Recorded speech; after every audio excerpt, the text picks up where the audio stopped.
শিক্ষার্থী বন্ধুরা, বাংলাদেশ সরকারি টেক্সটাইল ইঞ্জিনিয়ারিং কলেজের আবেদন কিভাবে করতে হয় সেটি দেখানোর চেষ্টা করব।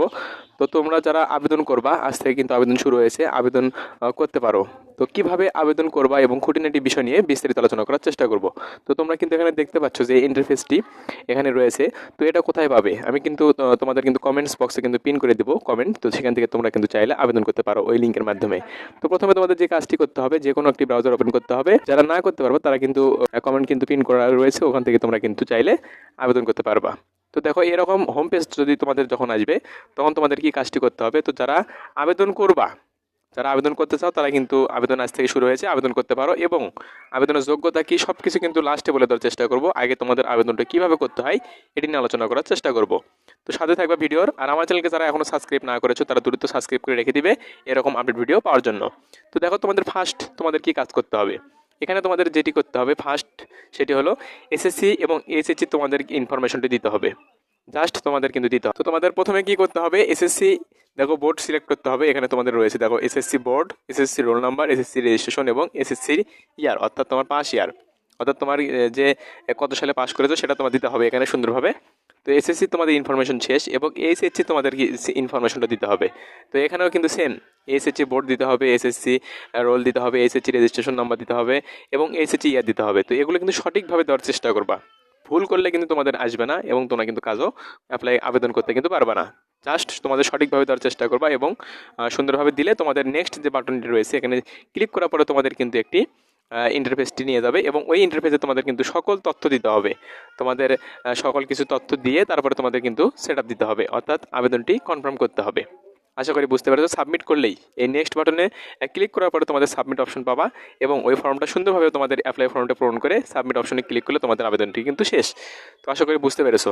তো আমি কিন্তু এখানে নেক্সট বাটনটি তোমরা যে দেখতে পাচ্ছ, এখানে তোমাদের নেক্সট বাটন, এগুলো সব কিছু দেওয়ার পরে তোমরা নেক্সট বাটনে ক্লিক করবা এবং নেক্সট বাটনে ক্লিক করার পরে তোমাদের যে ফর্মটি পাবে সুন্দরভাবে পূরণ করার চেষ্টা করবে। তো অবশ্যই এটা পাবে তোমরা। তো সেক্ষেত্রে দেখো, আমি প্রথমে বলে নেই, তো সেটি হলো যে আমার ইনফরমেশন নেই, এইচএসসি শিক্ষার্থীর কোনো ইনফরমেশন নেই, যার কারণে আমি কিন্তু তোমাদের পুরো প্রসেসটি দেখে দিতে পারলাম না, যার জন্য দুঃখিত। তো দেখো, তোমরা চাইলে কিন্তু পারবা। আর যদি না কেউ পেয়ে থাকো, সেক্ষেত্রে আমার সঙ্গে যোগাযোগ করতে পারো। আমার আইডির কিন্তু লিঙ্ক দেওয়া আছে ডিসক্রিপশন বক্সে, কিন্তু আমার আইডির লিঙ্ক দেওয়া রয়েছে। তোমরা সেখান থেকে চাইলে কিন্তু আমার সঙ্গে যোগাযোগ করতে পারো এবং আমি কিন্তু আবেদন করে দেওয়ার চেষ্টা করবো। তো যারা না পারবা, তো সেক্ষেত্রে, আর যারা পারবা তারা কিন্তু সেম এখানে নেক্সট বাটনে ক্লিক করার পরে তোমাদের কিন্তু আরেকটা ইন্টারফেসে নিয়ে যাওয়া হবে এবং সেখান থেকে তোমাদের কিন্তু সুন্দরভাবে ইনফরমেশনগুলো পূরণ করে সাবমিট অপশনে ক্লিক করলে হয়ে যাবে। তো সেক্ষেত্রে দেখো, তোমরা কারা আবেদন করতে পারবা এবং কত টাকা তোমাদের আবেদন ফি লাগবে, তারপর আরও যেগুলো খুঁটিনাটি বিষয় রয়েছে, যেমন তোমাদের মানবন্টন কত, কী লাগবে, কত কোন সাবজেক্ট কত থাকবে, তারপর তোমাদের ছবি যে মাপটা রয়েছে, ছবি এবং স্বাক্ষরের মাপটা কীভাবে দিতে হবে। তো এগুলো কিন্তু সব কিছু নিয়ে এখন আলোচনা করবো। তো চলো নেক্সট যেটি স্টেপটি রয়েছে আমরা সেটি দেখে নিব। তো দেখো, এখানে প্রথমে যদি আমরা একটু দেখে নেই যে আবেদন ফি তোমাদের কত টাকা লাগবে, সেক্ষেত্রে তোমাদের আবেদন ফি কিন্তু 1000 টাকা আবেদন করতে লাগবে। জাস্ট এটুকু বলে দিলাম।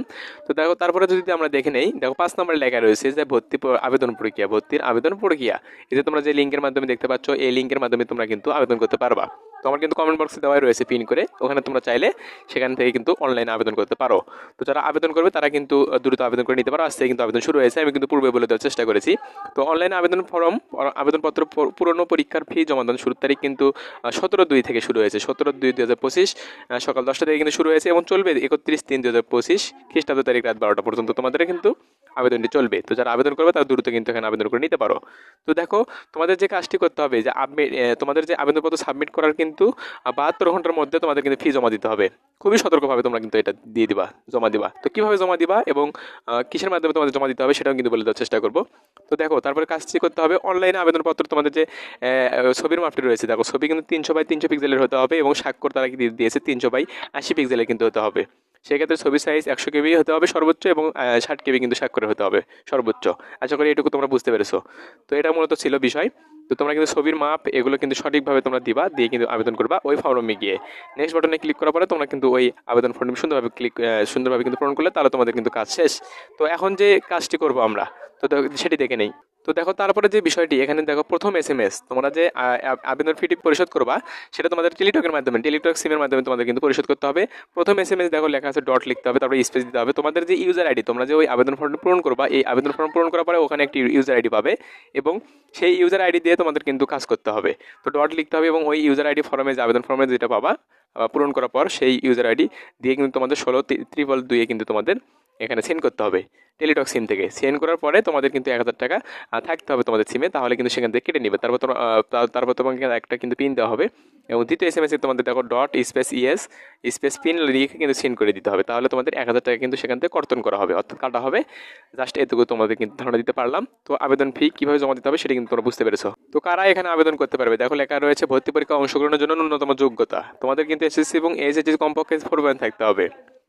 এসএসসি এবং এসএসসি 4 পয়েন্ট থাকতে হবে টোটাল, সেক্ষেত্রে তোমাদের 8 পয়েন্ট থাকতে হবে। এবং তোমাদের দেখো এখানে কিন্তু তারা শর্ত দিয়েছে একটা, যে গণিত, পদার্থ, রসায়ন বিজ্ঞান, পদার্থ বিজ্ঞান, রসায়ন এবং ইংরেজি ন্যূনতম 3 পয়েন্ট গ্রেড সহ তোমাদের কিন্তু মোট পয়েন্ট থাকতে হবে 14 পয়েন্ট, তাহলে তুমি আবেদন করতে পারবা। না হলে তুমি কিন্তু আবেদন করতে পারবে না। আশা করি বুঝতে পেরেছো। তো আমরা এবার দেখে নেব একটু মান বন্টন নিয়ে। তো চলো এখন আমরা মান বন্টনটি দেখে নেই। তো দেখো এখানে মান বন্টন রয়েছে, গণিতে 60 নম্বর, পদার্থবিজ্ঞানে 60 নম্বর রয়েছে, রসায়নে 60 রয়েছে, ইংরেজিতে 20 রয়েছে। তারপর দেখো সর্বমোট কিন্তু 200 নম্বর তোমাদের ভর্তি পরীক্ষা অনুষ্ঠিত হবে। তো তোমাদের কিন্তু সর্বমোট 200 নম্বর। এখানে দেখো গণিতে 60 থাকবে, এবং পদার্থবিজ্ঞানে 60 থাকবে, রসায়নে থাকবে 60, এবং ইংরেজিতে কিন্তু তোমাদের থাকবে 20। আশা করি বুঝতে পেরেছো। এই সর্বমোট কিন্তু তোমাদের 200 নম্বর ভর্তি পরীক্ষা অনুষ্ঠিত হবে। সেক্ষেত্রে তোমাদের কিন্তু 2024 সালে, এখানে কিন্তু আমাকে জিজ্ঞেস করে থাকো ভাইয়া কোন সিলেবাসে আমাদের পরীক্ষা অনুষ্ঠিত হবে, তারা কিন্তু খ নম্বরে লিখে দিয়েছে 2024 সালে মাধ্যমিক এবং উচ্চ মাধ্যমিক শিক্ষা বোর্ড সমূহ কর্তৃক পরিচালিত উচ্চ মাধ্যমিক পরীক্ষার নির্ধারিত সিলেবাস অনুযায়ী কিন্তু পরীক্ষা অনুষ্ঠিত হবে 2024 সালের মাধ্যমিক এবং উচ্চ মাধ্যমিক শিক্ষা বোর্ড অনুযায়ী। আশা করি বুঝতে পেরেছো। তো গ নম্বরে দেখো লেখা রয়েছে MCQ পদ্ধতিতে তোমাদের ভর্তি পরীক্ষা গ্রহণ করা হবে। প্রশ্নপত্রে 100টি প্রশ্ন থাকবে, যার প্রতিটি মান হবে 2 করে। সময় কিন্তু তোমাদের 1 ঘন্টা 20 মিনিট দেওয়া হবে। আশা করি বুঝতে পেরেছো। তোমাদের কিন্তু নেগেটিভ মার্কিং অবশ্যই রয়েছে, সেক্ষেত্রে 0.50 কিন্তু তোমাদের নেগেটিভ মার্কিং রয়েছে। সেক্ষেত্রে 2টা ভুল করলে তোমাদের কিন্তু একটা কেটে দেওয়া হবে। আশা করি বুঝতে পেরেছো। তো অনেকে আবার বলেছিলে যে ক্যালকুলেটর ব্যবহার করা যাবে কিনা। তো ক্যালকুলেটর ইলেকট্রনিক ডিভাইস, ঘড়ি, ডিভাইসযুক্ত কলম, মোবাইল, অন্যান্য উপকরণের সঙ্গে রাখা যাবে না এবং ব্যবহার করা যাবে না। আশা করি বুঝতে পেরেছো। তো এই সম্পর্কে তারা কিন্তু ক্লিয়ারলি তারা তথ্য দিয়েছে। তো এই ছিল আজকের বিষয়। আশা করি ভালো থাকবে। আর এরকম ভর্তি বিষয়ে যে কোনো আপডেট তথ্য পেতে অবশ্যই আমার চ্যানেলকে সাবস্ক্রাইব করে পাশে থাকবে। আল্লাহ হাফেজ।